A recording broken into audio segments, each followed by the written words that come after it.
Good evening, everybody, and welcome back to the Picnic Table Chat Show.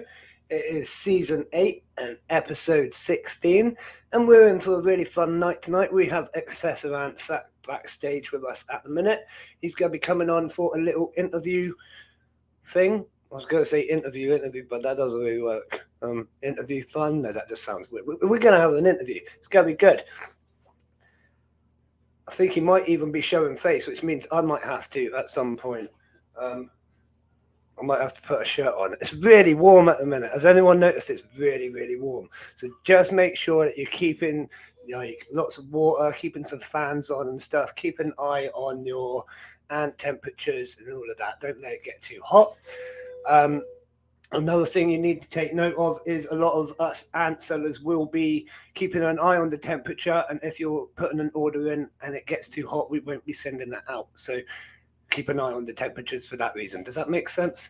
When it gets too hot, we can't send ants in the post because they'll just die. There's no point. So yeah, we kind of will withhold them if the weather's too hot. That makes more sense, doesn't it? Anyways, let's welcome in Excessivant. And if I click this one here, Hello. Hey, buddy, you all right? I'm good, mate. How are you? Yeah, I'm doing really well, thank you. Very good. All right. Let me know if there's like any echo or anything, because I've got you on a speaker. I should have you on headphones, but I'd be jiggered if I knew where they are. I can't hear any echo, no. I think you're all good. Sound. So this is Excessivant, everyone. If you have any questions for him, please do just put them into the chat and we'll make sure we get around to each and every one of them. If you want to just go ahead and introduce yourself, buddy. My name's James. Obviously, I run Excessivant. Very much into ants. Been doing it for a while now. I've run the store for just over a year now. So, yeah, I don't know exactly when I started it, but yeah, just over a year ago. And it's going very well. That's really cool. So what was it that really kind of spurred you to start it? Well, I got a 3D printer at first, and I was learning that. And after that is when I got into ants. And obviously I think everyone has, a lot of people have got Ants Canada to thank for getting into ants. I used to watch all his videos and that. And then I just thought, you know what, 3D printing can tie into to ants and stuff. So yeah. Started designing odd little bits like feeding dishes, test tube connectors and stuff like that. And I tried to design some nests, but they weren't too good at first. But they've definitely come a long way since then. It definitely takes a bit of practice, doesn't it? Oh, definitely. Yeah, definitely. So you said that you did a few nests that weren't good. How long do you think it took until you were like happy to actually start selling products? Was it like a really long development process?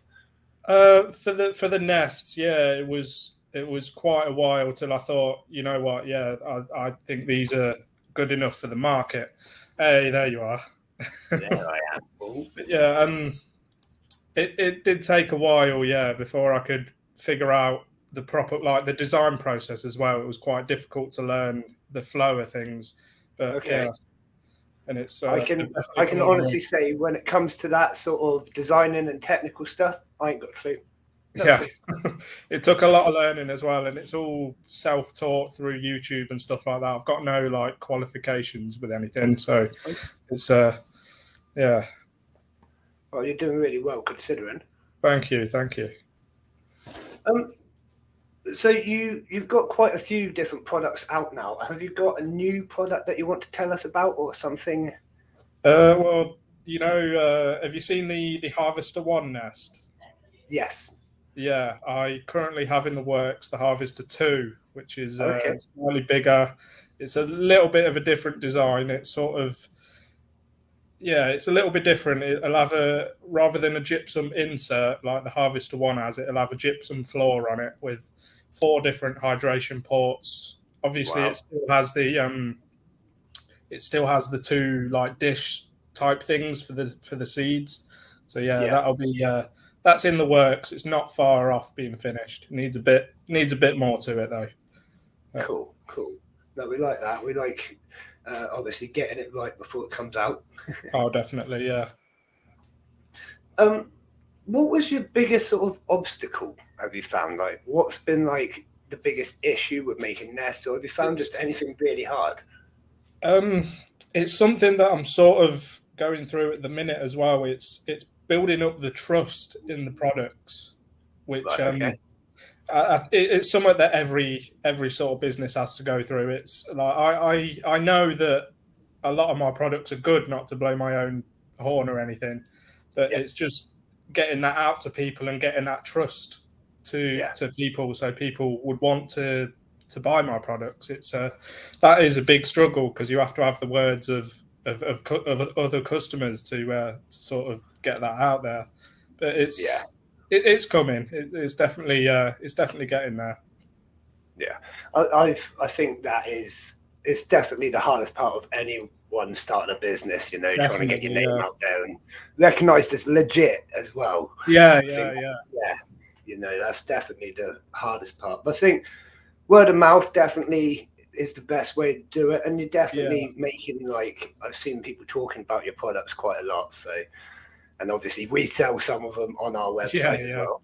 yeah. So yeah, You have some in the mystery boxes, don't you? yeah, we have some in Yeah, the yeah, mystery boxes. We put them in some of the subscription boxes, then on the yeah, website as well. So yeah, they get about. yeah, yeah, And obviously we take them to the shows as well, which is always good. Which actually yeah, brings me on to well, I'm going to just go jump straight on to one of the last questions. Actually, yeah. we've talked about coming to a show, haven't we? We have, yeah, Yeah, and I'll let you kind of talk about it. Now I'm yeah. throwing that out there. Yeah, well, I definitely do plan to come to a show, but it's a lot of planning. Obviously, I'd Yeah, need the time off work, and I'd I'd most likely have to sort a lift up there as well with all the kit. So that's a different struggle in itself because my car's not really suited for like taking ants and products with me as well. It's not. Yeah, it wouldn't go too well, I don't think. But yeah, you will see me at one of your shows very soon. I can tell you that. cool. Hopefully next year. Yeah. Yeah, definitely.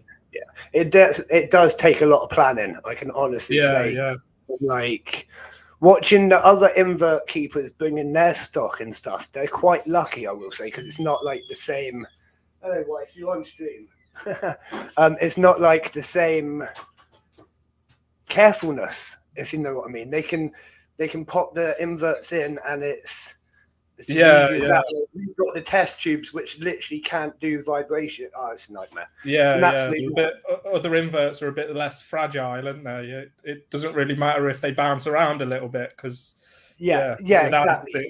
with ants it's quite a risk, really, isn't it? So Yeah, like logistic wise, it was just an absolute nightmare trying to pack the yeah, boxes and make sure yeah, that they're yeah, safe and whatnot. But you know, you get it done, and we haven't had any sort of issues yet. mm, What's the word? yeah. Touch wood. I've actually got a wooden Touch wood, desk yeah, now, so I can touch the wood. Ah, I like that. I like that. I am starring all the questions so that we can answer them. Just making sure I don't miss any. yeah,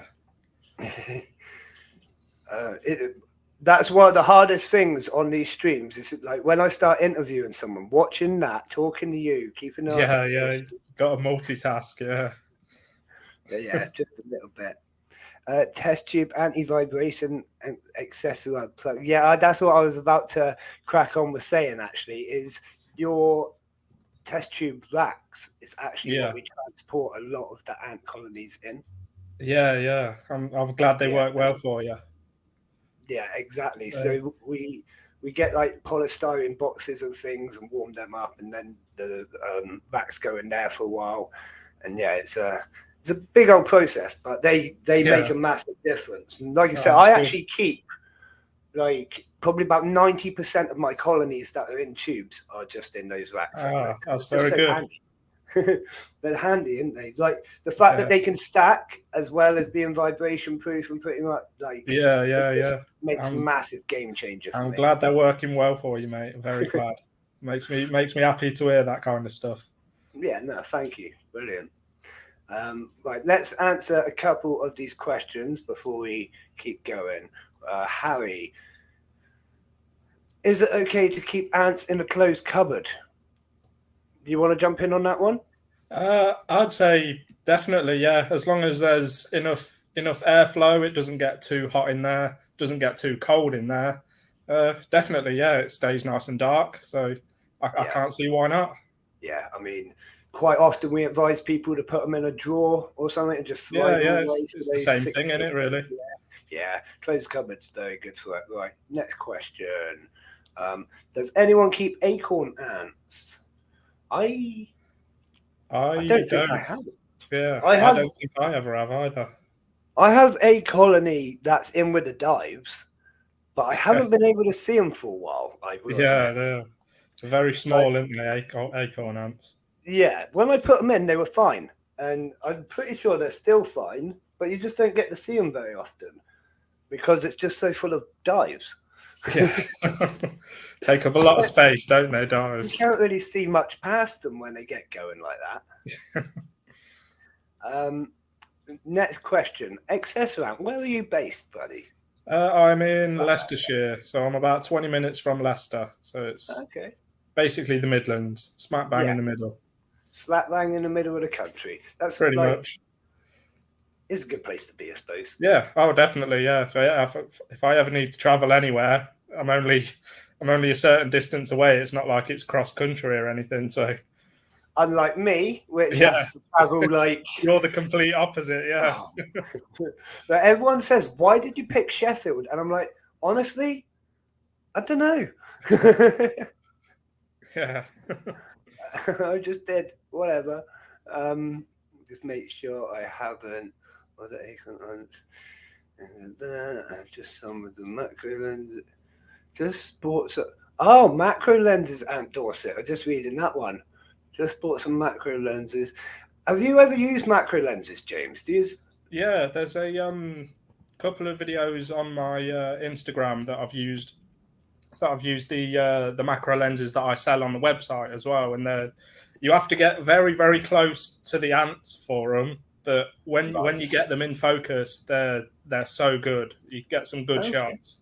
Because I've got a colony of Monomorium floricola, and they're very, very small. And I've got a video on my Instagram of a really good video of them eating, and it's because they're so small, it's quite hard to get them kind of videos. Yeah. But the macro lenses just make it so much easier. Like, it's still quite difficult, but I mean, I was actually catching floricola earlier because they were coming out of their enclosure. Oh yeah, no, I had the exact same thing a couple of days ago. They managed to get completely past the barrier, and they were all over the shelf. They're just a nightmare sometimes. Yeah, absolute nightmare. And then what was it? Because I've got floricola right next to a Chinese, the Monomorium Chinese, and we were looking at the workers. Like, no, they're definitely floricola. I can almost see a difference. Like, it's so small you can hardly tell. Yeah.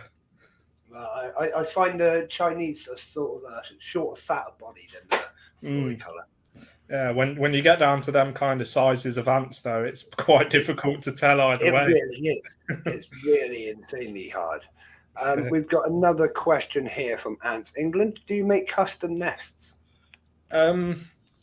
I have done previously, but trying to juggle obviously my full-time job with designing stuff, the accessorant stuff, and looking after all the stock, it's quite difficult for me to find the time to do custom nests. But if it is something that can tie into the Neomag range and something that can go on the site, then it's a lot better for me then. Because what I usually do, I have done this before. I did this with the one cell nest. Actually, that was a sketch that a good friend Chris sent me. And I designed that, and obviously I sent him out one for free, which is what I'll always do. And now they're on the site, and they're actually one of the most popular things on the site. So it's if it can tie into the Neomag range, I can definitely have a go at it, 100%. That's cool. No, I like that. But obviously, you need to make it commercially viable, so that makes complete sense to me as well. I get that completely. So you design and sell nests and outworlds, do you do live ants as well? I do, yeah. I have. I've got a few species on the store. A few more coming soon, actually. But I think shipping for bulk ants is going to slow down a lot during the summer. So this will probably be the last batch of new species that I get for the year. But there's I sell a few. Got a few multi queen Nicos. I've got Ligniperda, Feds. I'm not going to try and pronounce the full name, but yeah. The doof skin, yeah. Yeah, I've got. I just make it up sometimes. Yeah, that's the best way. People know what you mean. But, yeah, I've got. And if they don't know the difference. Yeah, that's true. Definitely. I've got Barbarous, Meta Minor. I think I'll have Carabera Diversa coming in soon as well, so that'll be an interesting one. With they are a great species. Yeah. Apparently, they're quite difficult to keep, though, aren't they? They can be. Yeah. They have a real issue with just dying off really quickly. Yeah. Like humidity is a bit off. But to be honest, I've never bothered with them for that reason. But I've done a lot of research into them because I nearly did at one point. But what did I get instead? I think I got Trapjaws instead. It was like good choice, Trapjaws. Yeah. Yeah, it was one or the other. They can still be a bit finicky, but Trapjaws are definitely one of the more interesting species. Definitely. You say that, but my Trapjaws are boring, right? They don't do anything. They just kind of, they're underground like 95% of the time. You put the food in, they come out, snap at it twice, drag it inside take it back, nest. Yeah. And then you don't see them again. And it's like, oh, okay, well, that was fun. Yeah, well, that's the best bit about watching Trapjaws, though, is the hunting, isn't it? Really, that's just that quick second. Yeah, definitely. My main issue with that, like, is because I've got so many now. I just feed them in a process. So I feed it, feed these, feed that, and I come back and I've missed it. Oh well, that's it. Yeah, done. I've got the same problem with my my Aphaenogaster because I usually feed all of the personal colonies at the same time as the stock. So I'll literally put a dish in. My Aphaenogaster is quite a big colony. They've got to be over 500 workers in a natural setup, and I'll feed them. They'll have a feeding dish with about 20 mealworms worth of 20 cut up mealworms, and then I'll feed them. Go and feed the stock, and then by the time I come back, all the mealworms have disappeared because they take them all down into the nest. So they're all just gone. I don't get to see anything, but it's good to know they're eating at least. I've had to start splitting my feedings up. I cannot sit here and do the whole thing in one session. It's like it's mind numbing. It's just absolutely mind numbing. It is a bit. It is. So it's a bit tedious sometimes. Oh my god! Like going through, because bear in mind we do mantises as well now. So feed all the mantises, and I'm there like putting the flies in the pot, and they're crawling up my arm, and I'm like, just get back in there.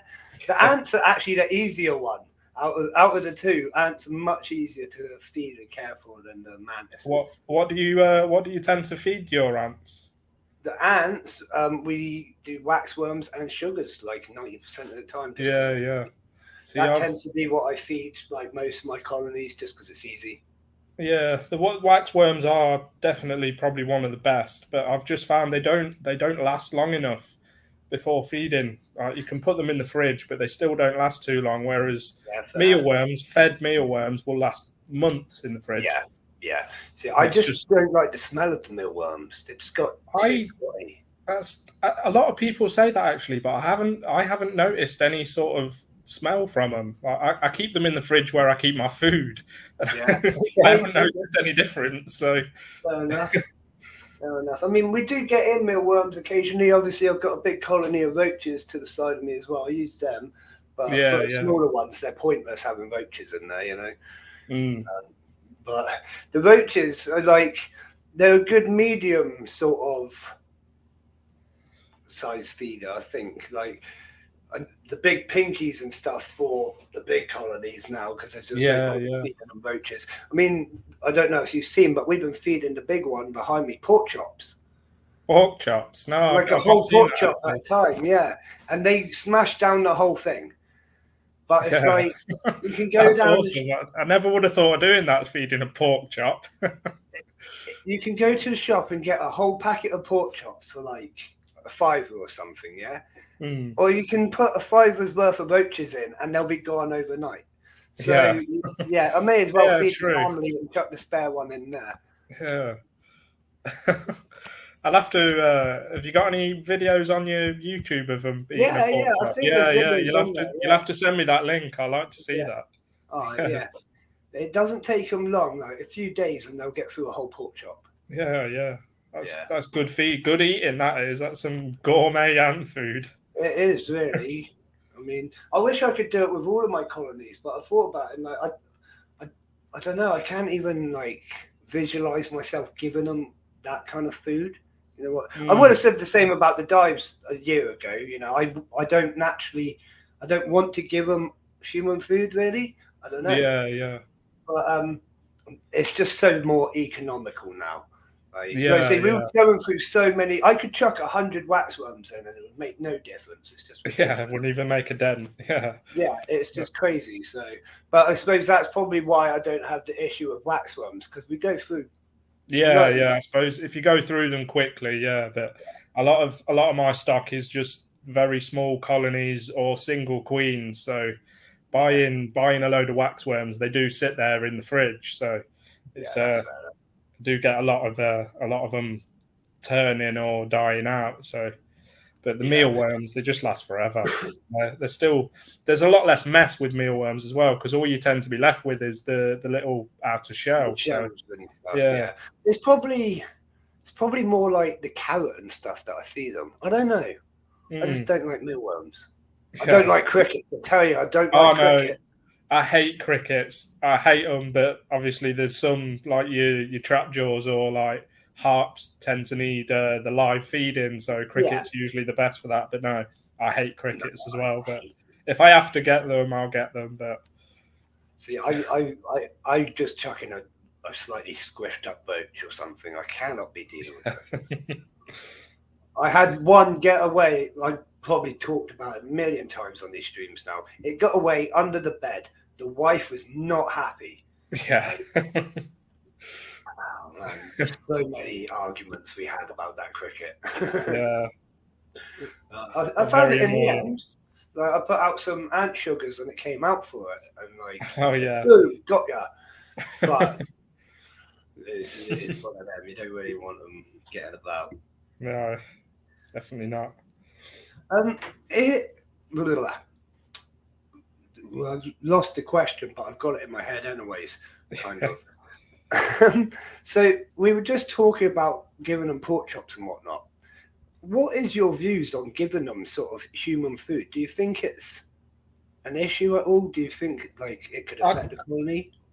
I don't think so, no, because the fundamental needs of humans and ants are very similar. We need the sugars for energy and the like protein and stuff. So it's not, I can't see it being any kind of problem. There's a lot of people that feed their colonies like eggs and chicken and that, don't they? So it's I can't see it being an issue. What about like a Mars bar? A Mars bar. See, the thing I don't know how true this is, but I have heard that artificial sweeteners can be bad for colonies. So personally, I wouldn't feed them like Mars bars or like sweets or anything unless you know that they're made with real sugars. But I wouldn't risk it. But I see there's someone I've got on my Instagram, I forget the name, but it's like ants versus food, and they give them everything. They give them like Oreos and all other sweets and stuff like that.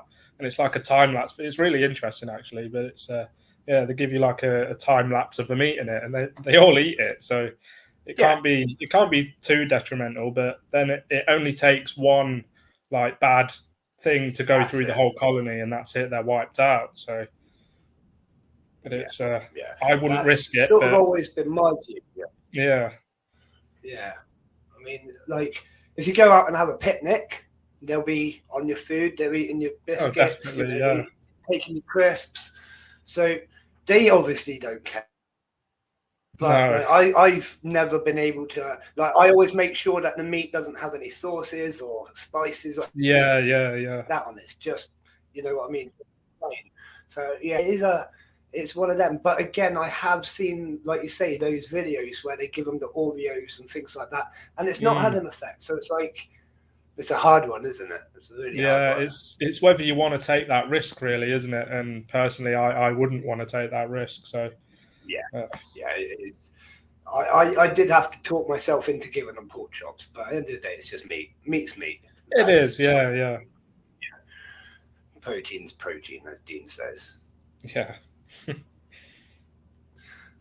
So what kind of got you into ant keeping?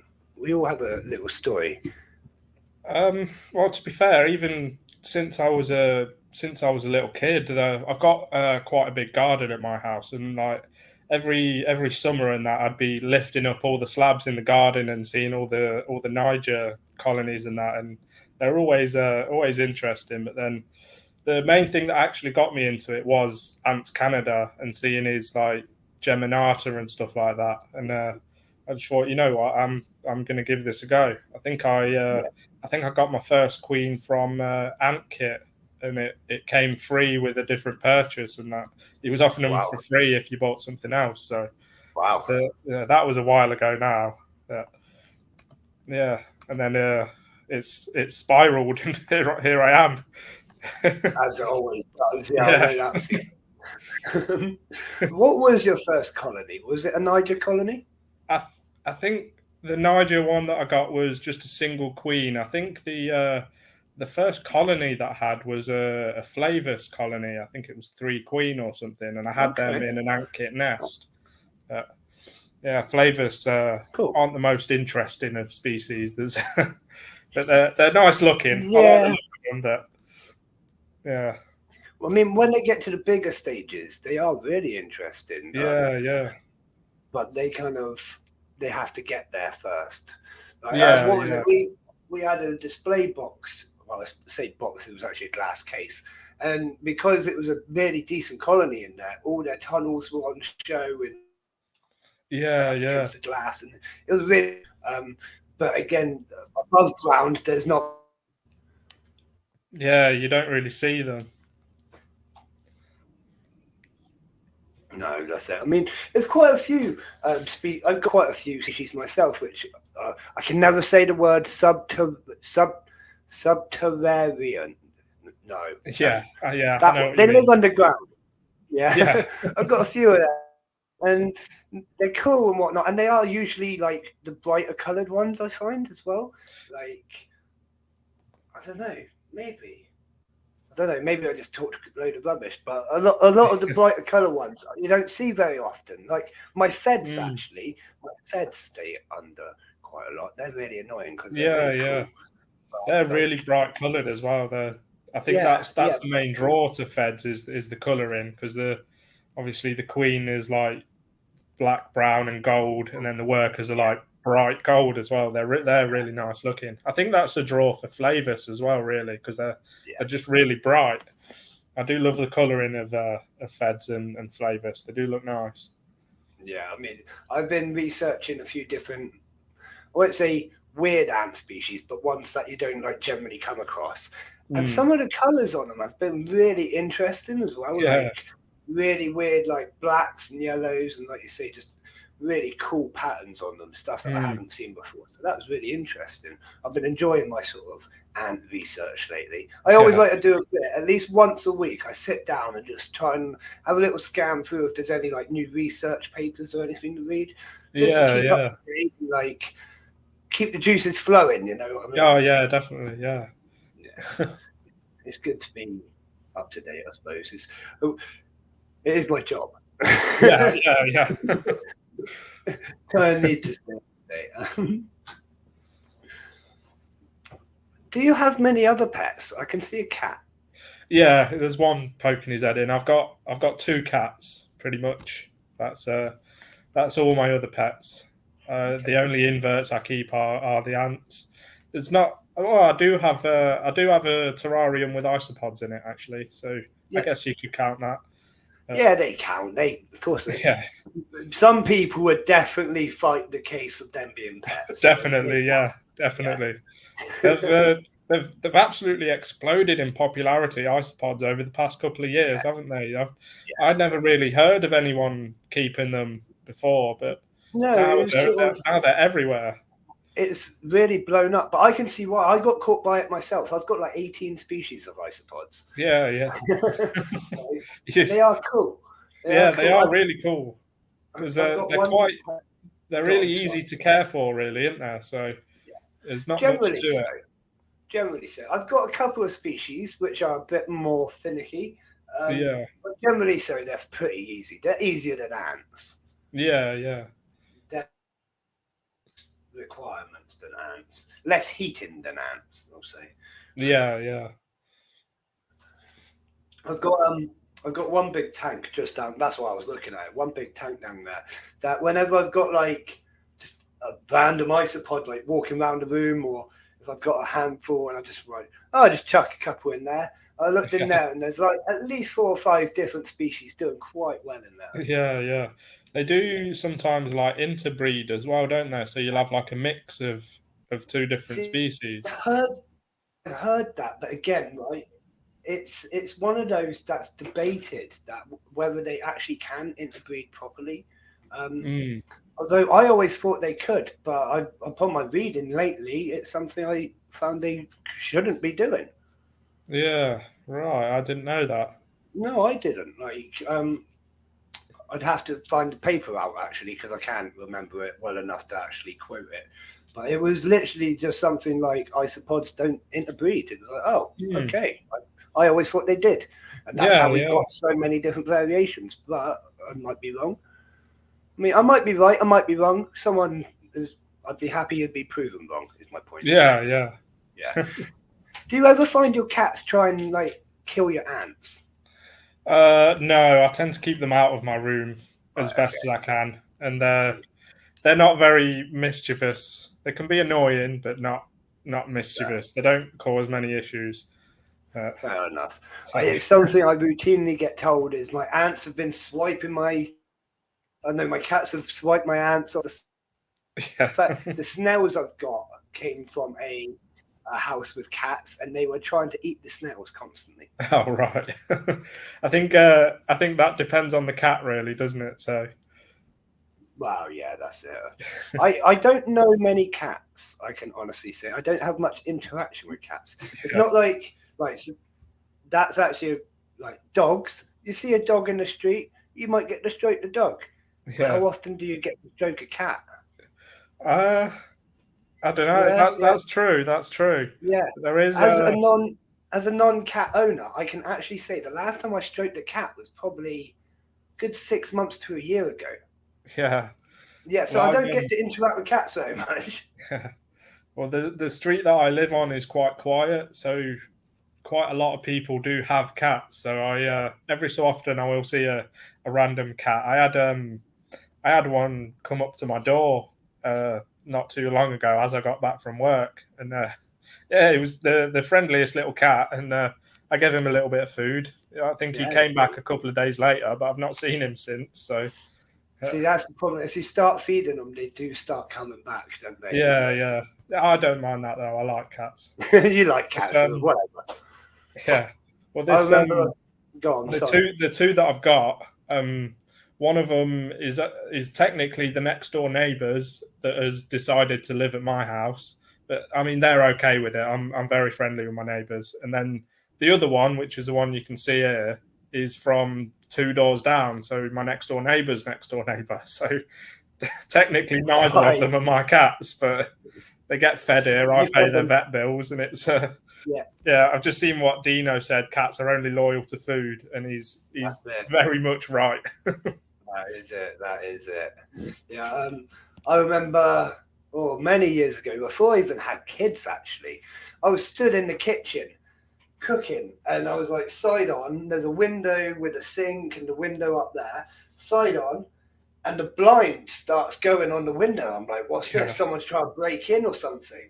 Turn my head. In comes this blimmin' cat, climbed in through the upper window bit, and it was jumping about the house. I was like, "Oh my god!" At that point, I had a dog in the other room. Yeah, He didn't like cats, and it was like, I've got a bloody cat in my kitchen. So that's probably the last time I actually interacted with a cat. Not a very good interaction either. No, I mean, I like cats. I've got nothing wrong with cats, but that was a bit of a shock. Like, it literally broke into my house. Thought I was going to get assaulted.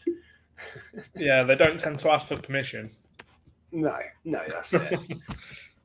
So of course you've got the cats and whatnot. What type of... That didn't make sense at all. What ants do you currently own? Better way of saying it. I only have a couple of personal colonies actually, which is the Aphaenogaster iberica and the Monomorium floricola.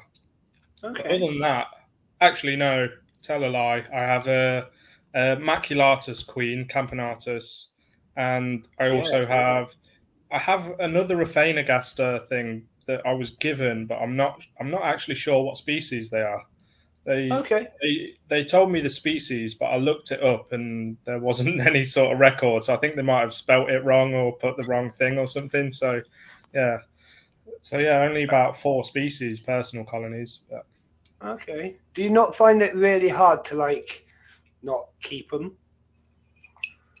What, just to get a whole room full of personal colonies? I've had that before.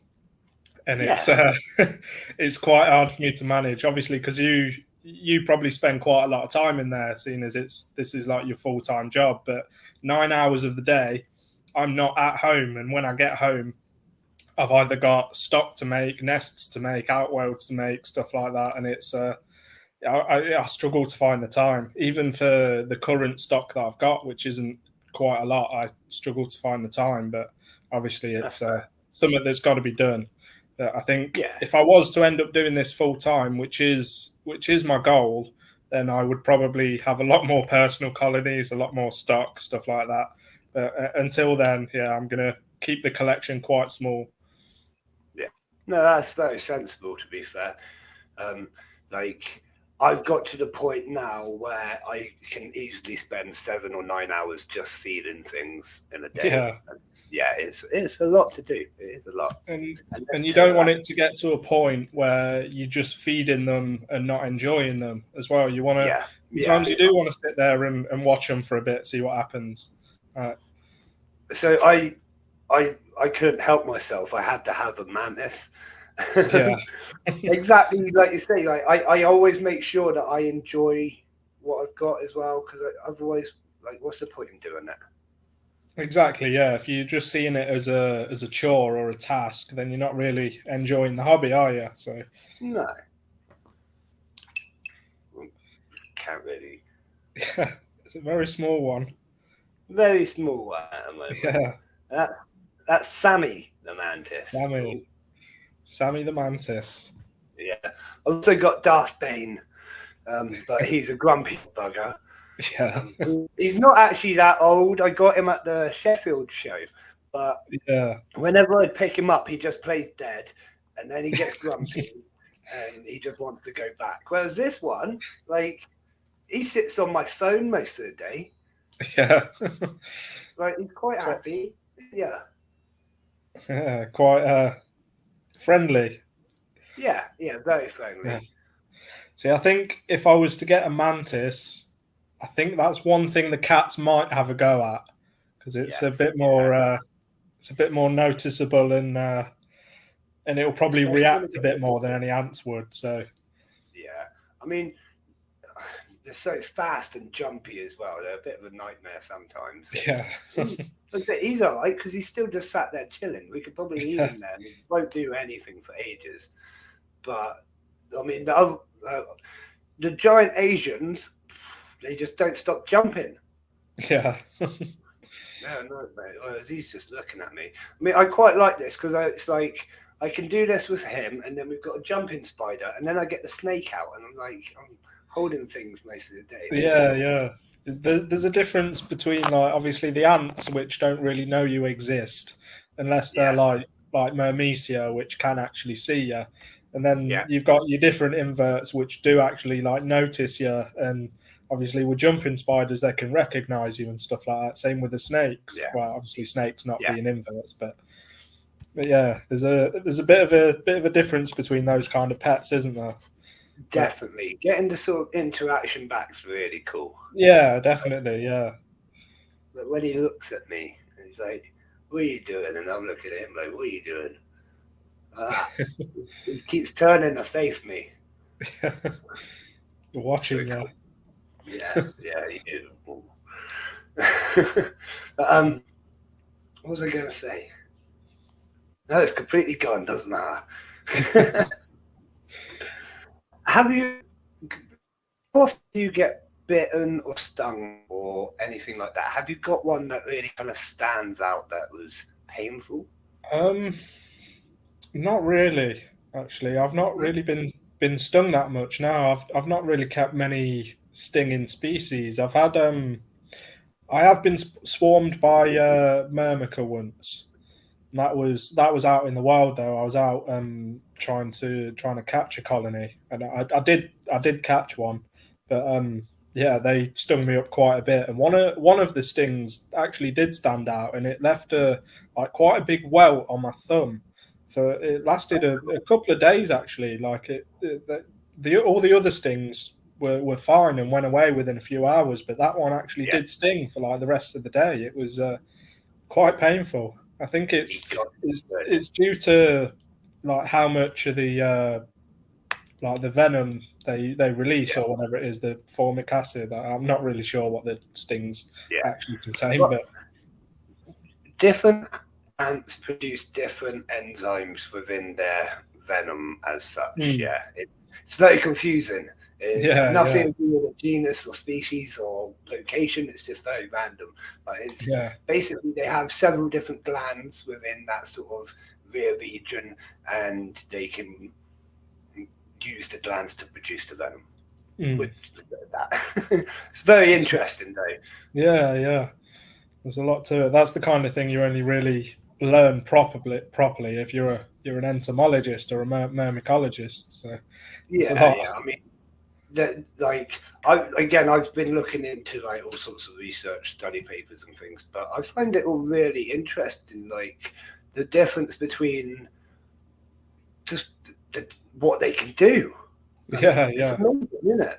It's just yeah. amazing what they can do. We can't do most of what they can do. We can't do like chemical trails and like No, smell. So like, occasionally I smell bacon and I could follow that. I'll give it that yeah. one. But I couldn't smell someone else going to bacon. Yeah, yeah.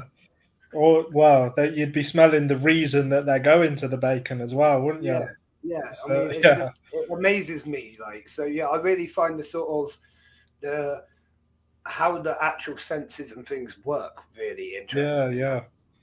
It is Very crazy. cool. Do you have like a dream species that you would like to keep in the future? Dynamomix Giga.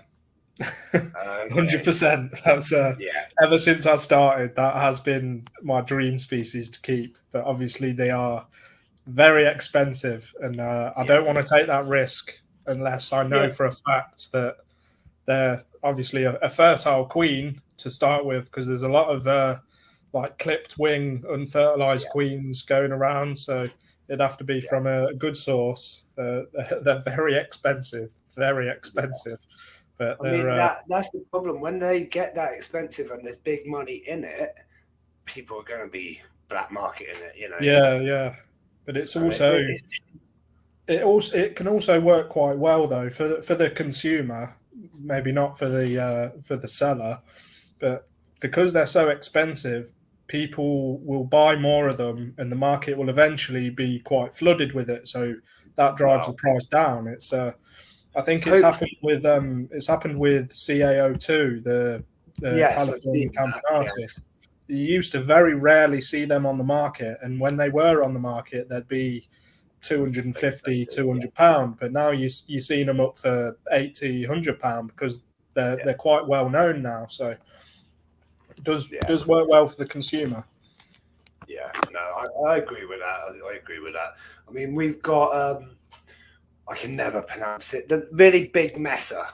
What's the really big messer? Uh, Ceph. is it cephalotes or something? Cephalotes, something like that. Thank you. Yeah, Like I say, we just make it up. The Yeah. C word, the C word, Messer, the C word. Like, Yeah. yeah, they have started coming in this year that I've noticed in quite a bulk. Yeah, Like you yeah, say, so I'm hoping that eventually the price will go down on them. But yeah. I think people like to, I don't know, keep it high as well. That's Yeah, kind there's a degree of that because if they're quite they do cost quite a lot to get in. yeah. I know a seller that only does that species as well. That's Oh wow. all he sells. So yeah, people it's sort of artificial price though because they might have a bunch of stock and can afford to get it for less. He's still just chilling on your thumb. That's it. Stay there for hours, wiggling It's its like it butt. because Like, it's warm. yeah, yeah, that's it. That's why the snake does it. Mm, that is cool But though. Do they I don't think much. will he get Go on. much bigger? Oh yeah, yeah, lots Yeah, bigger. He's only L3 at the moment, which L3. means he's actually That's molted like 3 times or whatever. yeah, yeah. I was about to say that's how many times they've malted, isn't it? Yeah. Um, so he's got quite a while to go. I can't ever remember. I think it's like 7 or 8 malts they do, Mm, but he's got quite a while to go. Um, he's probably not even a third of the size, not even a quarter of the size. I don't know. He should grow big, yeah, but they are beautiful when they grow big as well. They're all colourful and yeah, yeah. I always get the name mixed up. I want to call them a spiky mantis because if I get it close enough, you can't really see it, but it is all spiky yeah. looking. But it's actually called a spiny mantis, Ah, spiny flower mantis. I think they're awesome. yeah, Anyways, you stay there. Is the thing. If I don't pay attention, he'll jump off and I won't notice. But if yeah. You won't be able I, to find it. can Ah, guarantee. that's what Dino's just said is very interesting. L denotes life stage and I denotes malts. So L1 I3 would be Right. life There stage you go. one, malt three. See, I'm glad I've got Dean because Yeah, otherwise I wouldn't have a clue with some things. that's interesting. I didn't know that actually. Thanks for that, Dino. Yeah. I don't know. Yeah.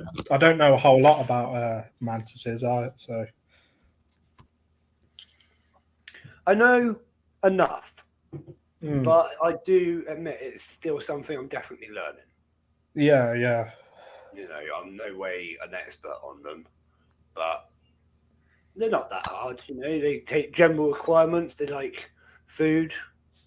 yeah, They like water. Um, like it kind of warm.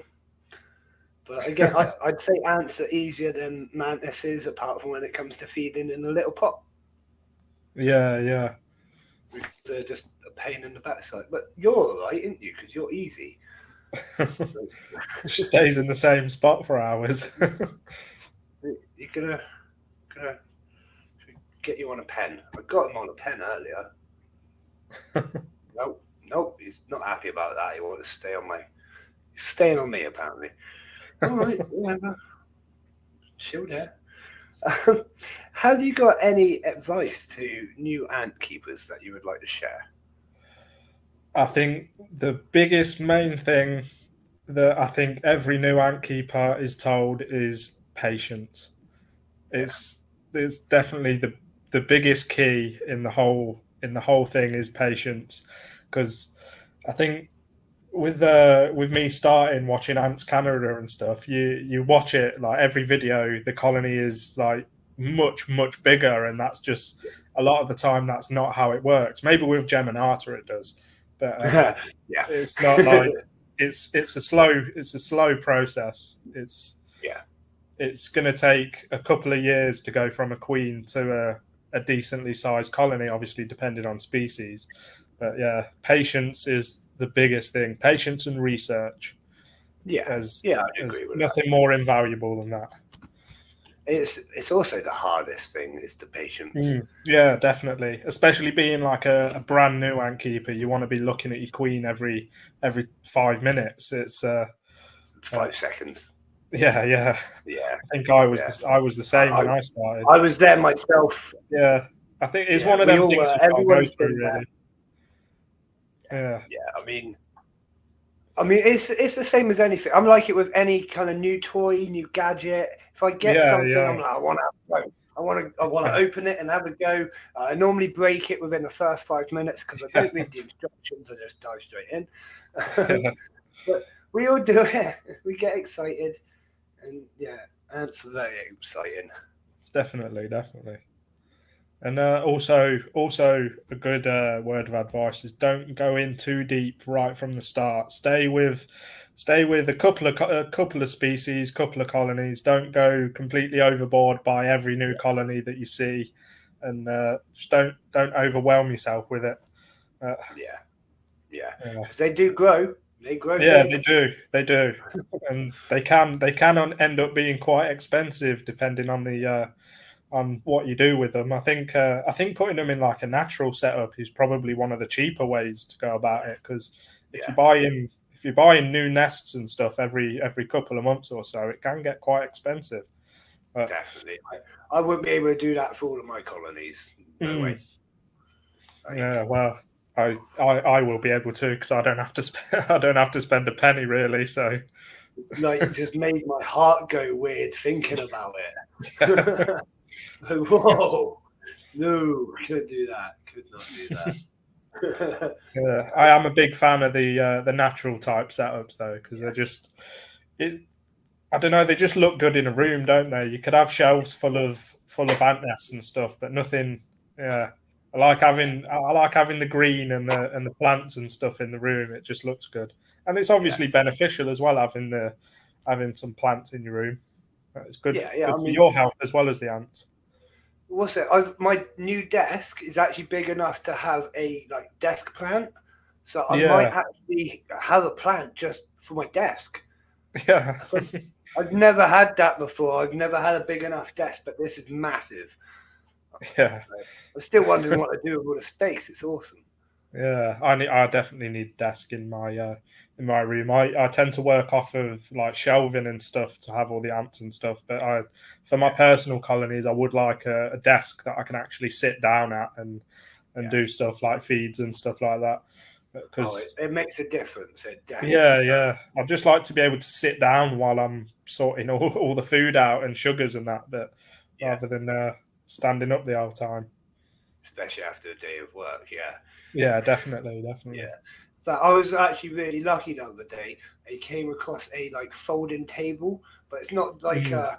not a massive table. It just kind of folds out to a like a waist height worktop, and it's Yeah, so yeah, handy. I can yeah. literally just do anything I need on that. Take it anywhere. It's really light. It was like, oh, this is so cool. So yeah, that's Mm. like my newest toy at the minute. That's very good. I need something like that. Yeah, yeah. I'll send you some. Well, yeah, I'll have to send you some pictures. I think I'm going to take it to the Bristol show and actually like might have it as like a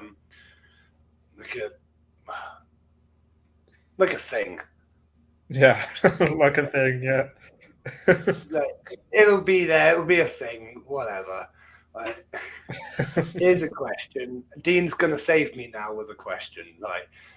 Question for Accessorant. Is it not possible to build a larger outworld type with 3D printing to allow a natural setup to be put inside? Would it be costly? Oh, I'll let you answer first. Yeah, it's definitely possible. Yeah, and there is a sort of project that I've got in the works at the minute for like an isopod setup, which is actually I have it right next to me if I can reach it. Obviously, this is like a prototype design, but it's fairly big enough for enough for a small setup. But that was just something I made on a whim. I've sort of put it on the back burner at the minute, but yeah, it's definitely possible. But the limitations that I have is the size of my laser cutter, which can only cut slightly bigger than A4 sheets at a time. So that's my main limitation for stuff like that. But Yeah. yeah, it's definitely possible. Yeah, I agree. that is actually something I've heard before. It's not something I've started doing yet. It's like laser cutting. I wouldn't have a clue what laser cutting. My God, but it is something I've heard. It's quite often the machinery is what's restricting you to go bigger. Yeah, definitely. It's a question I asked in the past: is how big can an outworld get? Because if there Yeah, was like a 1 foot by not 1 foot, but like a 1 meter by 1 meter outworld, I'd probably get it for some of my ants. yeah. But I You know, think when it comes to like that kind of size, I think a lot of the time you're better just buying a fish tank because yeah. they come in those sizes. They tend to be not massively expensive either if you can get one second hand. That's where all of my tanks have come from. Is I don't even think I've paid for a single one. I've just got them for free. So it's yeah. When Most it of them comes to that I kind of got size, yeah, yeah. free or cheap. Yeah, definitely. Because people clear out their sheds all the time, and basically Yeah, everyone has a old fish tank in their shed, don't they? So, yeah. Normally the little ones. Normally the yeah, little yeah, yeah. But yeah. they We've all make got for some really good outworlds. They do. yeah, yeah.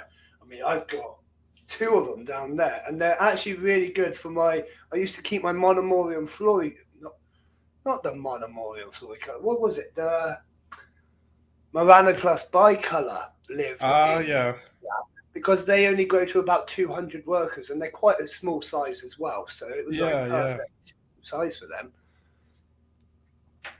So I'm just reading the chat, making sure that we don't miss anything.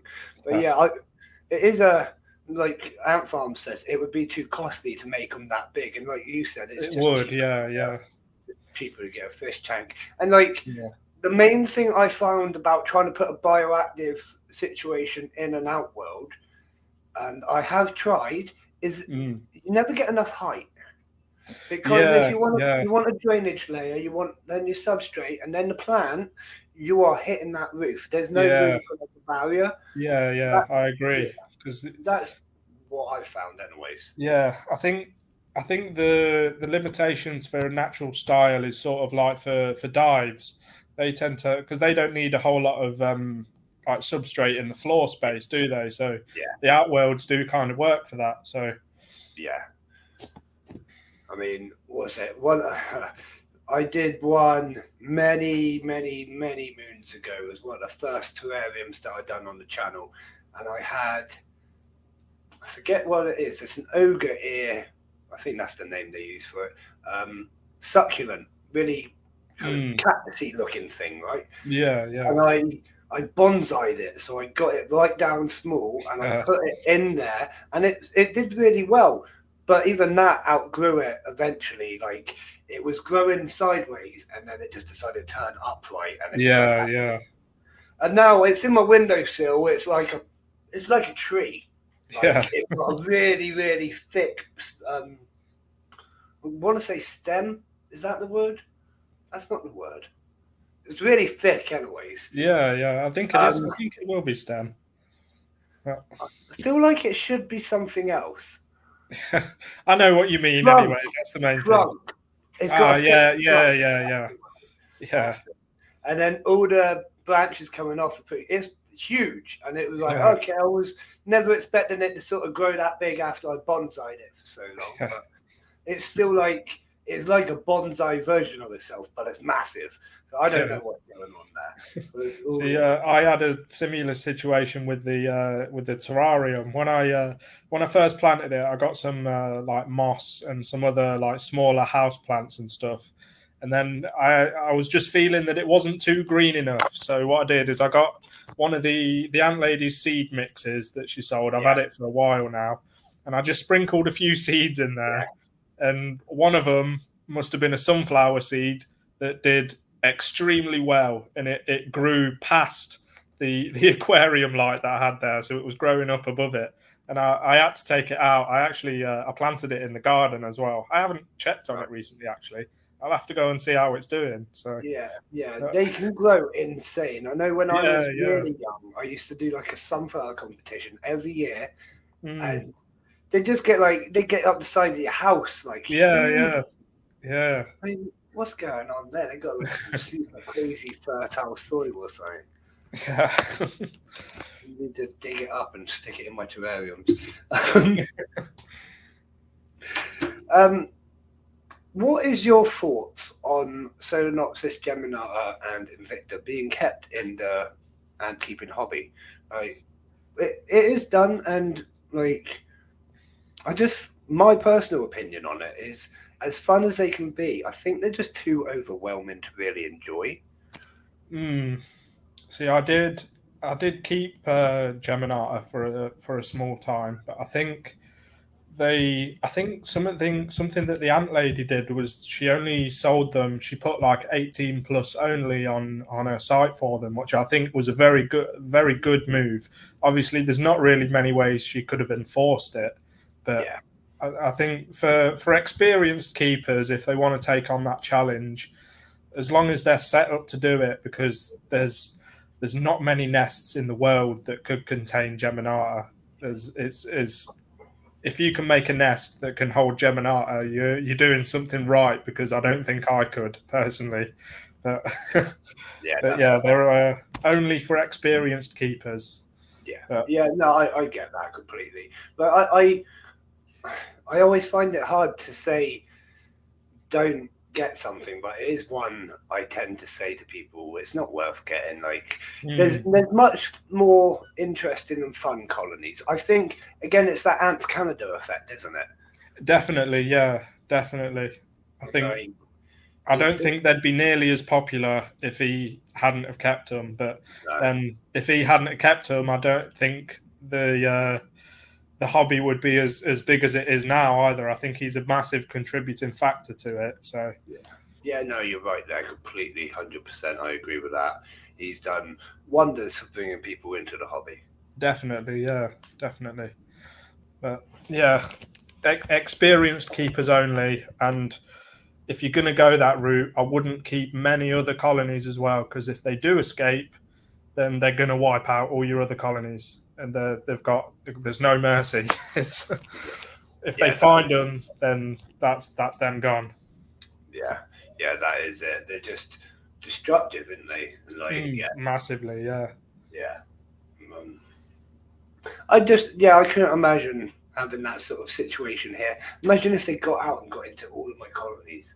Yeah, it's a big risk when it comes to it. Unless you've got, I'd say the best way to contain them, if you do have lots of other colonies, is have a water moat with like some soap in it, so it breaks the water tension, and then I'd say that's the safest way to keep them.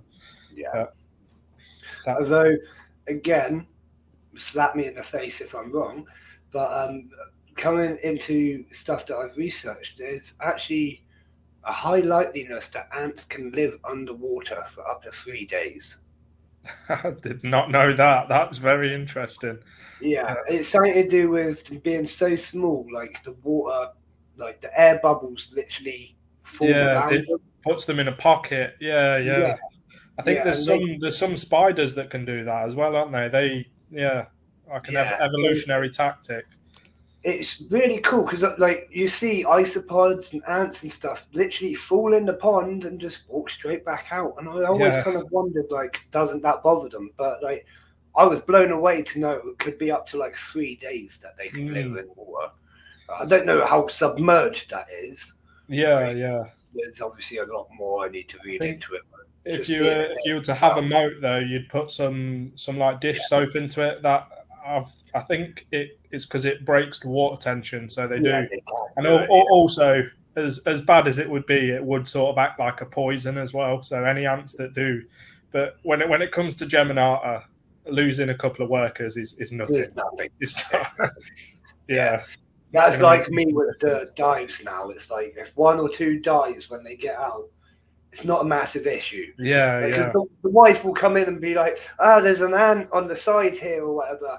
And it's like, I'm not that worried. Do you really want to deal with that? You can squish that one, darling. Don't worry. We do tend to get them in. Like, in fact, you can ask Paul in the chat there. Whenever he comes over, he spends about half his time picking ants up and putting them back in the tent. It's just that colony. Well, no, today was a bit different. There was ants out all over the place today. We had the monomorium getting out, and they were just they're a nightmare. Yeah. But it's normally the dives, and it's not like they are leaving because they want to leave. They just occasionally They just happen to find a way out. Yeah. Yeah. I know what you mean. Yeah, and you'll see one like crawling around on the desk, and you're like, oh, okay. But it's like, what's it? Is it the chaos theory? As you increase the numbers, the likeliness of something happening. Yeah. That definitely makes sense. Yeah, so now we're up to like a good few thousand. The likeliness that one might get out occasionally. Yeah. It's the same with my my Aphanogaster actually. When I woke up this morning, I was just laying there on my phone, and then an Aphanogaster male just walks over my hand. I'm like, where's? Because I have the setup. It's actually right next to my bed, so he's not travelled far. But it was just really weird to see, like, just this random male just walking across my hand. But I just shook him back in. No doubt he'll get out again. But yeah, I think they might have some flights this year for the first time, so I've got to prepare myself for that, which is a whole other situation. But what are you gonna do? Probably just stick a lid on them, make sure it's got plenty of escape barrier on it. But at the minute, I probably shouldn't do this, but I don't actually use an escape barrier on them. They're not very good climbers. I've found they can get sort of halfway up the acrylic, and they just fall back down. I've only had maybe 5 or 10 escapes, 5 or 10 ants. So it's they're not very good climbers. I probably should start using a barrier though, but they must be quite comfortable because they've not attempted a mass escape. I don't put barrier on. Well, there is barrier on my bullet ants, but they never get to the top. Like yeah, rubbish at it. Yeah, there's not barriers on those 3. That one, or that one, or I haven't even got a barrier on my Nikos. That's crazy, isn't it? Oh, that's a bit of a risk. I don't think I'd do that, but they have got a lid on, but like yeah. Well, they'll find any gaps, won't they? Really, any species will find the gaps. Yeah. I mean, I'm half expecting the Nikos are going to chew their way out at some point, but they literally haven't bothered yet. Yeah, I think if they've got enough space and they're happy enough, they've got no reason to look for a way out, have they? Yeah, that's one of the things I say about the tanks behind me is as long as they're happy, they stay in there. It's if I was to not feed them, or if they're looking for sugars or something like that, that's when they're likely to get out. Yeah, because that's when they'd go hunting further in the wild or stuff, or if the like the situation isn't like properly habitable for them, they'd go out searching for a new nest or somewhere else to nest, wouldn't they? But as long as you keep them requirements fed, then they'll be fine. Yeah, I mean, I was talking to, I think it might have been Paul actually, that if these got up and started moving their nest somewhere else, I would literally, it's gone past our watershed now, I would shit myself because I wouldn't know what to do. You imagine that? There's like thousands of them in there. But it did actually happen once. Like I live, I don't know, about an hour, 2 hours on the train away from Southampton. I went to Southampton for the day. And I got a phone call about midday from the wife going, they're everywhere. They're out of the tank. Basically, I had left some packaging material in a box on top of the tank. One of them had got out, decided it was still nice and warm because it was on top of the tank and it was going to make a good nest. And they started moving out. She had to deal with it on her own. So well, at least they weren't going across the whole room to try and move in, though. Yeah. If it was that, I think I wouldn't have been coming home. No, she literally lifted up the lid and just scraped the whole box into the tank. I was like, there you go. But I had to deal with that later. It was a nightmare. I had to pick it out. But I get bitten and stung all the time. I'm kind of used to it now. Yeah. Whatever. It's one of them things. When you start keeping ants like stupid amounts, it's going to happen. It's going to happen. Yeah, I think I said this to someone on one of the ant groups as well. Like even the most experienced of ant keepers are going to deal with escapes. They're inevitable. You're always going to make some kind of mistake, or they're always going to find some kind of gap in your setup. They're just they're built for it. Yeah, that is it. And you've got to be on your toes, you know. Yeah. You've got to be able to look for the warning signs and then know how to deal with it when it happens. That's all you can really do. Take your preventative measures.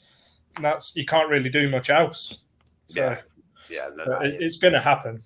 I mean, the only thing that I ever worry about escaping is my centipede. As long as he doesn't, we're okay. Because aren't centipedes like quite venomous or dangerous and stuff like that? Yeah. Like, we gave him a fluffy the other day, and he, without being too graphic, he made a hole in the middle and ate it from the inside out. Yeah. It was brutal. Absolutely brutal. So, but he's never got out yet, and he's never been me. Yeah. Yeah, the main word. You never know. But being quite large, they're a bit easier to contain. It's the same with ants, really, isn't it? The bigger they are, the easier they are to keep in. So that's it. But I say it is about being confident in your own abilities as a keeper. Same. Yeah, definitely. Same. I wouldn't have got him if I didn't know that I could keep him safely. Yeah, definitely. I mean, I kind of got thrown in a bit in the deep end with Steve the snake, but making progress with snakes, and they're not actually that dangerous. But with him, I wouldn't like. I know Dean's got one that he's got going at the minute. If anyone's interested to speak to him on Discord or whatever, but it is one that you have to kind of know what you're doing with centipedes. Like, they learn your feeding routines and stuff like that, and if you feed them on the same time every week, they'll get you. Oh yeah, you sort of got to stagger them then, so they don't. They are. They're scary things, but they are very cool. Yeah, they do sound cool. I've been wanting to actually get myself like a little corn snake and stuff. I've been looking at it for a while actually, so that might be my next pet. Oh, whilst I got a mantis on my thumb. Steve is there somewhere, I think. Oh yeah, I can just see him on the left. Yeah, he's hiding in there somewhere. Yeah. We fed him. Oh, what am I doing? We fed him a fluffy earlier, so he's quite happy. Oh dear. Try and put him back on his shelf. I've still got a mantis on my thumb. He's not gone anywhere either. He's not even like. Literally, he's so happy to do this all day. What do you feed him then? Is it just like little fruit flies? Yeah, exactly that. Yeah. When he grows, I'll probably move on to wax worms and things, but that does make it a lot easier actually when you can do wax worms. Yeah, they're a bit easier to catch and feed, aren't they? So yeah. And then the other thing that it really likes is our ant candies. It's one that I hadn't done before, and then Mantis Garden said that he's been doing it, and then Mantis NI said that they've been doing it. And what they've actually been doing is when the mantises breed, normally the female will rip the male's head off afterwards, right? Yeah. But not if you give her a bottle of this ant candy. They're so distracted, the male gets away. Yeah.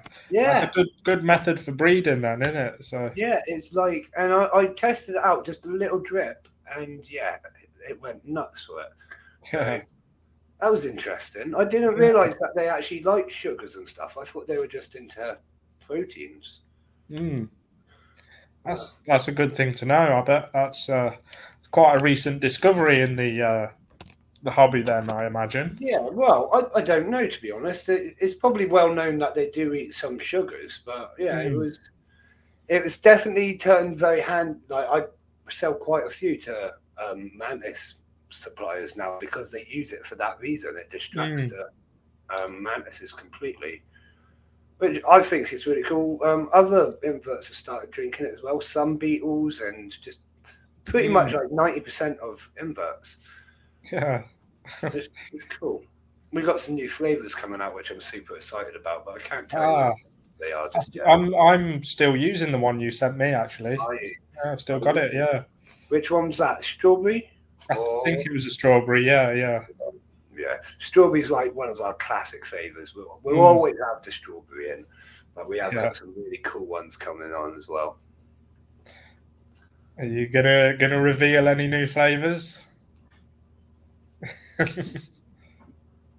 I'd probably get shot, to be honest. Right, I'll leave it there then.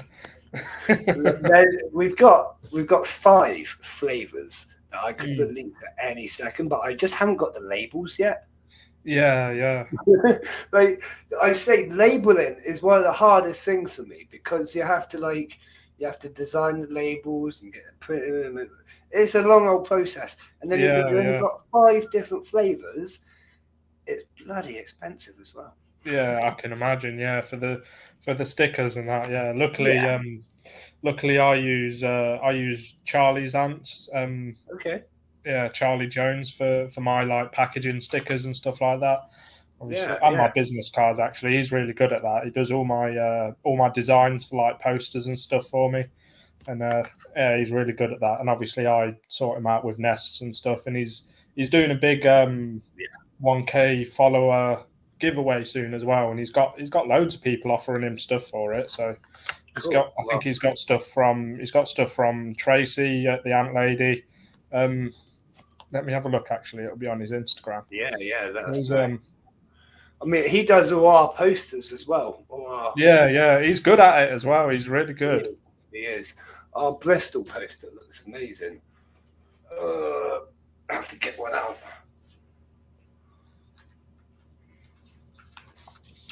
Yeah, he's got stuff from obviously me, the Ant Lady, Ants Davey. I think a couple more people have joined in as well. Oh yeah, that's what he did. I love all the different species of ants on it as well. It's not just the same picture. That's cool. Yeah, I like his work.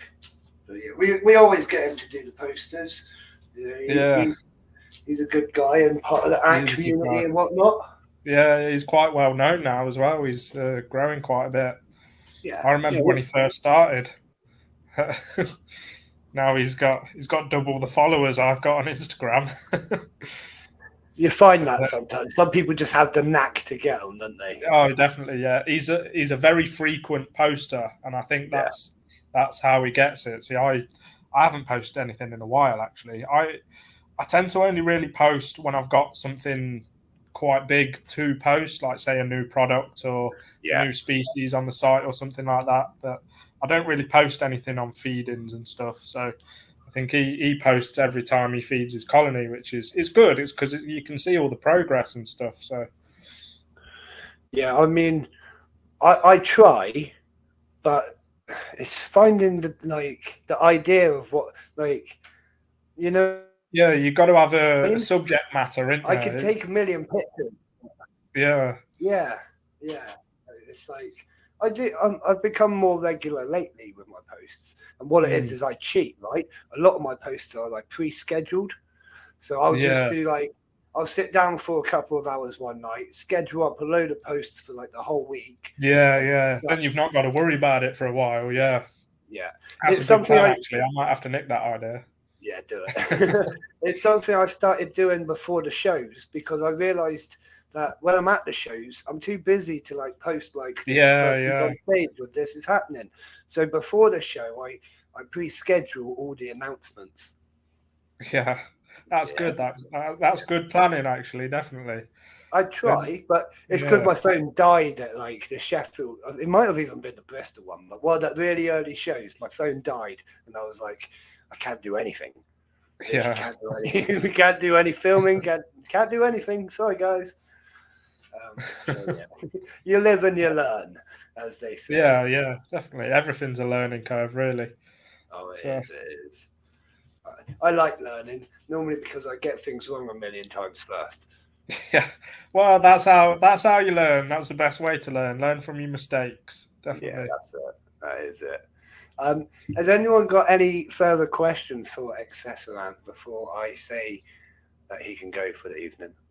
before I get permission to leave. Yeah, that's exactly it. I'll let you leave, but like, don't try and run out the doors. Like, just making sure I've got everything covered as well. So I get given questions from my kids, and I have to kind of make sense of them, and if I can make them into a viable question, you know. Yeah. Yeah, I think I've got everything. Have you got any interesting stories that you want to share with us about ant keeping? Scary experiences? Wow. When I know I mentioned earlier that I kept Geminata for a while, and I had them in a tubs and tubes setup, and Right. they were doing fine. And then I went to feed them one day, disappeared. Oh. Yeah, queen workers, all of them disappeared. Luckily, I haven't seen any of them since, so I don't think they're still alive. But that was a bit What of do a you do? scary one. But Yeah, yeah. but I mean, I've had that actually happen with a Lasius niger colony, just completely disappeared, and I've never yeah, found them again. But yeah. That's it's all right with like Lasius because they're native. So if they are alive, they can't be yeah, it detrimental to the. wasn't an issue. I mean, oh wow. So I actually had an ant colony move out of the nest just before I moved out of the house. Oh I was right. like, yeah, bye bye, ants. It wasn't my fault. It is what it is. Yeah, We well, got as soon as you've moved out, it's not your problem, is it? So, well, like those weren't my ants. How can you prove it? mm. Yeah, I don't know. Anyways, before I get in trouble with landlords, Dino is asking, what was your first nest design like? What was your first nest design like? Did you have many failures, and how long did it take to perfect it? um, I can't actually remember what my first nest design was. I can remember a few early ones. One was like a circle with it was sort of like a maze, basically, like a circle shaped nest, sort of like a petri dish size, and it just wasn't that good. Like I'm sure it'd work, but it didn't look good. It wouldn't it wouldn't function very well. And my limitations on my first few nests was the fact that I didn't have a laser cutter. So Okay. all the nests that I made had to be like a pre cut thing that I had to pay for, which Yeah. was very expensive. But it's just improving after that. Like the small acrylic nest that I have on my site, I think it's the only acrylic nest that I actually sell at the minute. That was one of my first original designs, and that was originally fully 3D printed as well. Do you know how you have like the several layers that are like bolted together in most acrylic nests? I actually did that, but with 3D printed layers as well, and it did work quite well. Some of them, someone I think they kept Monomorium bicarbonatum or something like that. I can't pronounce it. And there was no escapes or anything, so it worked pretty well. And then as soon as I got the laser cutter, I made it fully acrylic as well. So it's that was one of my first original working designs, and yeah, it didn't take too much to perfect it. With all the Neomag stuff, if something's not quite right, I do a test print, like a prototype print, and I can fix all the problems in the design before printing the next one. So it only really takes maybe one or two prototypes to get a finished product, and then there's like the hydration testing, seeing how long they last when they're hydrated. But the thing with gypsum as well, it does tend to dry up quite fast. Yeah. So on the Harvester 2, which I'm working on, it does have 4 hydration ports, which should make it last a little bit longer, a little bit less like aeration holes as well. Because on my current nests, there's quite a lot, so it does dry out quite fast. Yeah. Yeah. I've added a little bit less on these new ones, but yeah, I've had quite a few failures, and it took me probably about a year to come up with a working like modular connection as well. I didn't want one of the do you know like the slotting types, say like high tech ants and wakushi and stuff like that have? I didn't really want one like that because I think they're quite chunky and they take up quite a lot of space. I think wakushi does it well because it's sort of built into the nest, but I sort of wanted one that was a bit cleaner really, and then I figured, why not use magnets? And went from there. It took me a while to get the design right, but yeah, that's fair. It's quite difficult. It took me a long time to get a working system, but I think it's done all right. Yeah, well, I'd say you're doing all right. So would you say it was like the main game changer for you was getting that laser cutter? Oh, 100%. Yeah, definitely. Because it lets me make any design without having to worry about like sending off to get acrylic cut and stuff. Because the acrylic was so expensive to get cut custom sizes and sent to me and stuff. But now I just buy a sheet, cut it myself, and it lets me just work on lots of different things as well. Yeah, like the tank I showed you earlier that was for the isopods. I wouldn't have been able to do that because it's a prototype and it's a failure. I couldn't really sell that as it is or use it as it is really. But yeah, it just lets me try it, see where I went wrong, and I'll have to try that again soon because that is something I want to do. I call it the ISO hut. Which is, I quite like that name, but no, I like that. Well, I like the idea of having something slightly different for isopods. Like you say, it's the next big thing, really, isn't it? Yeah, definitely. Yeah. Oh, this mantis has just moved about an inch. Progress in what, nearly an hour and a half. Yeah, I thought he was actually going to go for a walk there, but no, he's just moved on to a slightly more awkward part of my thumb. Well, in relation to his size, an inch is quite far. Yeah, I would give you that. That's like a good couple of feet for us. I do love him. Oh, well. Right, well, I am going to let you go now, but I'm going to say a massive thank you, honestly, buddy. It's been spectacular chatting to you. That's all good. Thank you for having me on. No problem. Was there anything that you wanted to say to the viewers? Mainly just thanks for watching. Thank you for asking all your questions. There's some good questions there. That's pretty much it. Thank you for having me on. Thank you for listening to me rambling. Yeah, no worries, mate. It's been, honestly, I've actually really enjoyed this one. It's been a great chat. Yeah, likewise. It's not something we get to do very often anymore. But yeah, right. So I'm going to let you go, and I shall give you a message soon, buddy. Thank you very much. Definitely. Thank you for having me on. All right. See you again. See you later. There we go, everyone. I'm going to get rid of my ugly face for you because you don't want like a close-up of my face. Hang on. We go with this one. Let there be ants. That was good fun. That was a really great fun interview. I'm glad it went the way it did. Like there was some really great chatting there, wasn't there? I'm just trying to get the mantis back into the pot. But go on. No, he's not going in the pot. He's still on my finger. So we've still got things to talk about. Let's have a little chat. Oh dear. So if you have Dean's wanting a duck race, we will do a duck race in just one moment. That's what I was going to say.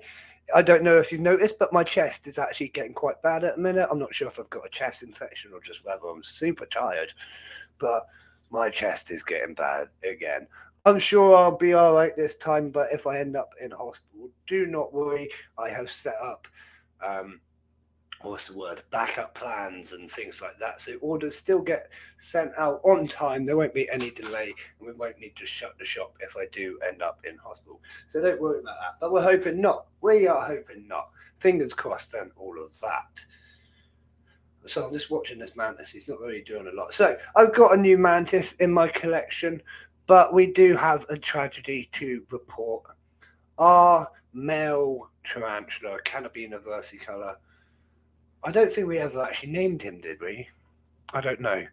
But our male adult tarantula has passed from natural causes, I will add.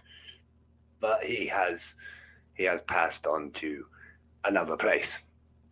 which is a massive shame, but we knew it was going to happen. Melties don't last very long, especially when they get to full size. I got him in the knowledge that he wasn't going to last long, and he had a great life in his quite large enclosure, like much larger than he needed enclosure. Um, but yeah, he had a great life. It is a sad, sad thing, isn't it? But like you said, I knew it was going to happen. So I'm not that sad about it. I was completely prepared. Um, but yeah, it is. It is what it is. But that will be becoming Steve the Snake's new enclosure when he needs it, when he's slightly larger, which isn't going to be just yet. Come on. Come on, little mantis. Move anywhere, but okay, you're just going to. No, he's not moving. Oh well. Oh well. And what was that other thing I was going? Yeah, so I'm not really sure what to do with it. Whether we've got a few ideas, we could put it in for the ants, and obviously it's a natural cycle of life, death, and destruction and whatnot. I could get it sent to be taxidermied, but I don't know if I could do that. I don't know. It's one of those that it is a massive shame, but I'd like to do something like make it worth it. Yeah, it means I have space for something new. I've actually got lots of spare shelves at the minute. I've got lots of space, but I'm not rushing to fill them too fast because I want to get the right stuff when I do. And I was just looking at that fluffy. I was really thinking they'd be inside of it by now, but it doesn't seem they've been able to split it. Now there's a dairy cow. It is very tempting to get in there with a knife and just give it a quick stab to open it up. I don't know. What's everyone think? Thank you for coming in, Gary, and thank you everyone else for coming in. It has been massive, massive fun. I will get up the duck race for us, for anyone that's left and wants to join into a duck race. It's not going to be for a prize, it's just for fun. We got 5 people in the chat right now. We do a 1 minute duck race we'll go with 7 ducks just in case anyone else joins. Feel free to pick your ducks. Quack quack quack quack. Let's have a little look at who we've got, the offending parties tonight. Okay, so we have I've never massage duck, spa duck. We're going to say spa duck. We got Legend of Zorro duck. That duck's pretty fast. You got the plain ducks. Now you got to watch out for these plain ducks, especially when they're joined up by the Stripy Star Gang. These two gangs, they do join up on occasion to cause all sorts of havoc. And obviously you've got the duck there with his cap turned sideways. That just means he's going to cause trouble. We know that. Right. Off we go. Oh God, that was loud. That was like having a duck race in the house. Adam said 6. All right, thank you, Adam. Well, 1, 2, 3. So Adam's the one with the stars. Dean's always a plain duck, yeah. Right, come on, Mantis. I'm gonna get this Mantis into his pot now because he's been on me for ages. Come on. Into your pot. Yeah, right, into your pot. Right, he's back in his pot. Now, every time I try and put the lid on, it will try and rush out. There you go. Stay. Don't get your legs caught. Right, you're good. You are good. Good, man. So we had... Oh, here we go. Number 7. And if there was no number 7... that duck gets the non-existent prize. The duck gets to live. He's not going to be eaten straight away. Like that. Number 3 from the back any second. Any second, of course, Dean. Yeah. Where is my knife? if I've got it, I will. I think I will cut the doodad. Where is my knife? Can actually. Oh, there it is. Haha. Right. So this might be a little bit gruesome. Just a bit of a graphic warning for everyone. Hey, James. Thank you for coming in, buddy. We're just going to give it a little bit of a. It's not a very sharp knife, I warn you. So this might be a little bit. Ugh. Maybe not. It's a bit squishy. I feel like I need to like tear it or something. What do you reckon? Should I tear it? It's not been like. Should we have a look?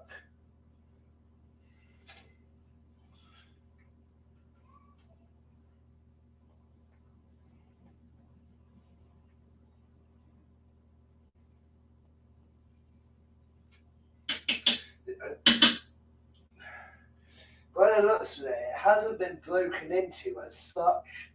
It's still pretty intact. They're going for the ear and they're going for the tail, but it's still pretty much intact, like body-wise.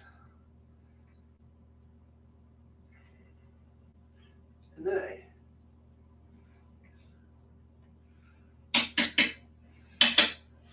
Yeah, if it's still there like that tomorrow, I'll probably tear it up a bit.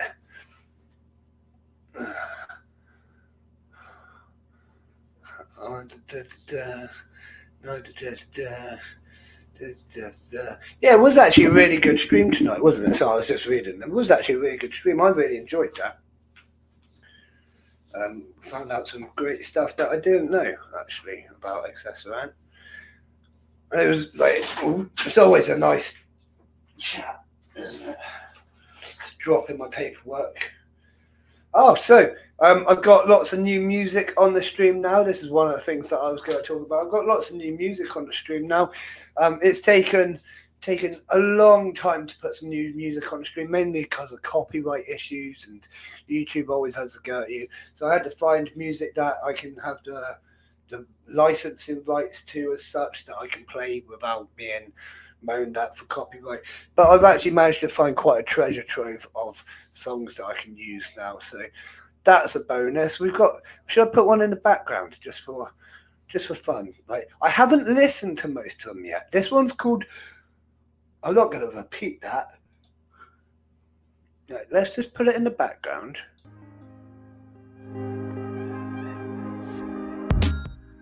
So I haven't listened to most of them yet. So it's just going to be a matter of let me know if it's rubbish and I'll change it. I mean, this is kind of funky. I could sit here all night listening to funky music and watching the ants tear things up.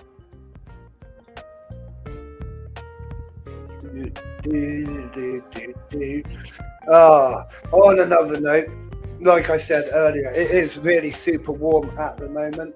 Make sure you are keeping an eye on the temperature of your enclosures, keeping your ants out of direct sunlight and out of the heat. Things are, like in the heat, it does get especially warm. Myself, I've been burned multiple times lately, and the whole family's been burned actually. And I don't think we can put sun cream on our ants, it's kind of detrimental to them. We'll do another duck race in a minute. But yeah, just make sure that we are keeping ourselves and our pets well watered, well cared for, and not overheated.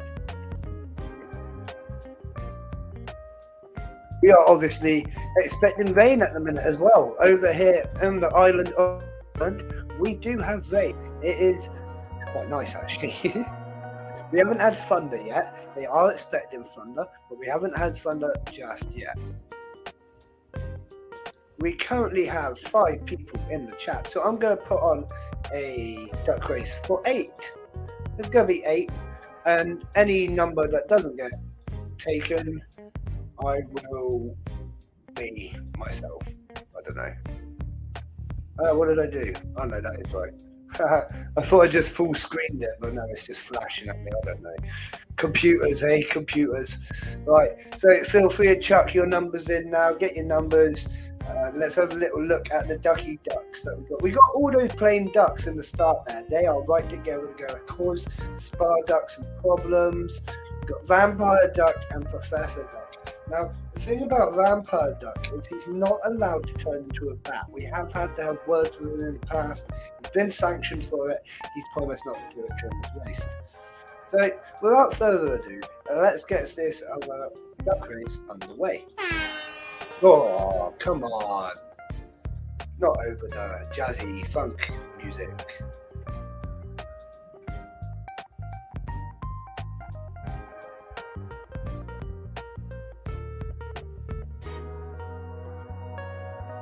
Do do do do do do do do do do do do.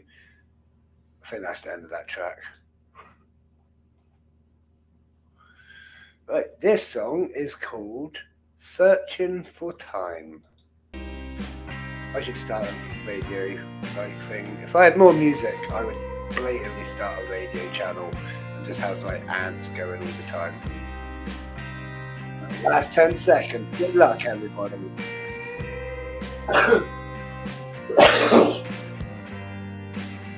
Red Bull gives you wings. Boosh, and it is number 5. Lucky number 5. I don't think anyone took number 5, so that counts as me winning. I never win, so that's really cool. Never really get involved in that. There has actually been a local duck race, like an actual duck race. How cool is that? Like, sorry, I got a notification about it just a few weeks ago. It was in like a local town. I couldn't tell you much more about it, but pretty cool. I think so. Anyway.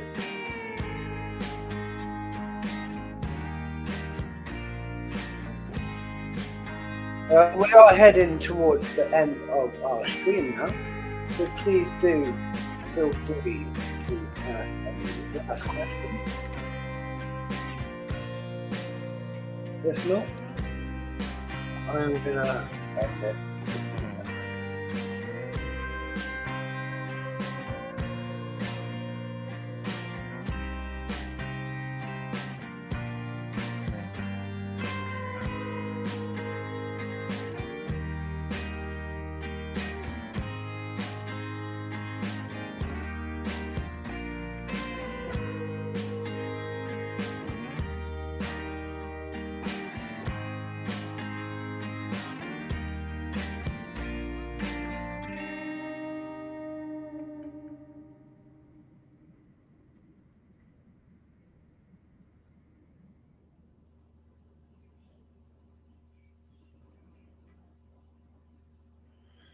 And there we go. I'm going to call it an evening on that note. Thank you all very, very much for joining me tonight. It's been absolutely spectacular. And a massive thank you to Accessorant for joining us as well. It's been a great night interviewing him. And I hope you've all enjoyed learning a bit about him as well. We have quite a few new interviews getting lined up in the diary right now. So do keep joining us every Wednesday and Sunday for the foreseeable future. 9 p.m. every Wednesday and Sunday, and 8:30 for the live feed. And you know how it works. We're here every week. Massive thank you, all my supporters, all my viewers. You're absolutely amazing. Like, you guys made this stream really awesome tonight. Thank you all for your questions. Of course, a massive thank you to our sponsors, Answer Us and Valhalla Martial Arts. Again, their onward support has just been phenomenal. It's been, without them, I couldn't do what I do. So I always have to make sure I thank them, because I am thankful, very thankful for everything, everyone supporting me and what we're doing. And of course, a massive, massive thank you to my Patreon supporters, who, again, sponsoring me long-term, supporting me, the channel and the vision. It's absolutely amazing, and it makes me feel very special. So, massive thank you to everyone doing all of that, or just viewing, just watching. You're amazing. I'm going to leave it like that. It's been a great night. You know where I am if you need me. Send me a message. Find me on any of the social medias. But as always from me, I'll see you again soon, Ant fans. Good night.